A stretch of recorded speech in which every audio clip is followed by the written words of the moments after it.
My name is Susan Tissot, and I was the first executive director of the Pacific Tsunami Museum, which is located in Hilo, Hawaii. I was the executive director in the 1990s for 4.5 years and led the museum from its inception to a world-class museum with statewide scientific and educational advisory committees. The interpretive story at the Pacific Tsunami Museum was developed around the science of tsunamis and oral history interviews with tsunami survivors and their family members. In 1946 and 1960, there were two very devastating events that greatly impacted Hawaii and Hilo in particular. Because there are a lot of misconceptions and complacency with regard to tsunamis, which are infrequent, tsunamis are a natural disaster where public education and knowing what to do can make a huge difference in terms of saving lives. Sharing the personal experiences of those that have survived and often lost loved ones is what make the tsunami history real for most people. Today I want to share a few of those stories with you. Because people learn in different ways, we use diverse approaches to sharing tsunami stories.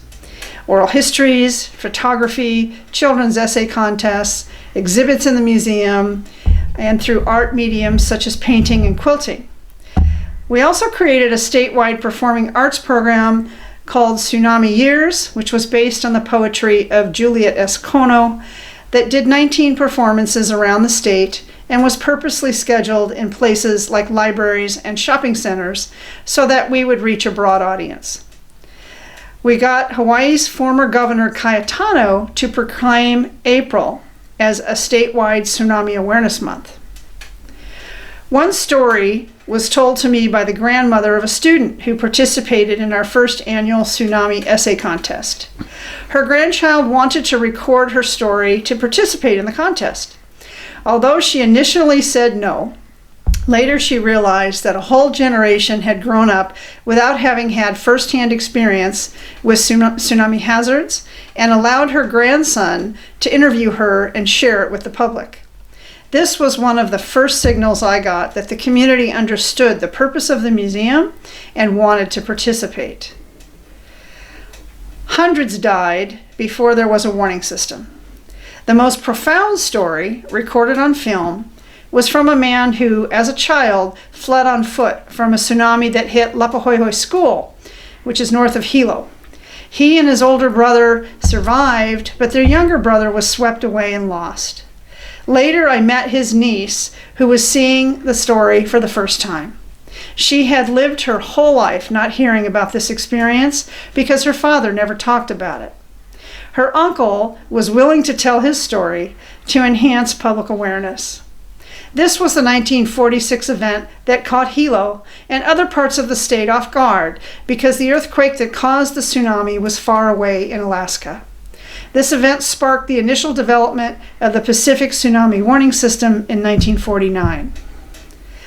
Another story involved inaccurate information, which motivated a woman to go home during the 1960 tsunami because it previously survived the 46 tsunami with no damage, and many of her neighbors thought it was safe. However, the 1960 tsunami, originating from Chile, didn't happen exactly as predicted. She did not know how to swim and was floating out at sea for what I think was about a day before she was rescued. She told me that the first thing she did afterwards was take swimming lessons. Another woman shared her family's story about how she, her husband, and their daughter, who was a toddler at the time, were trapped inside their home by the 1960 tsunami. This event happened shortly after 1 a.m., so it was dark outside. They could hear the buildings breaking apart and their neighbors crying for help. Her husband told their daughter to hold her breath as he pinched her nose, held her in his arms, and dove underwater to get her up onto the rooftop.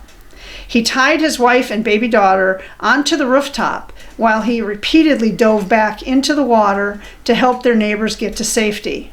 Their family and neighbors survived because of his quick thinking and bravery.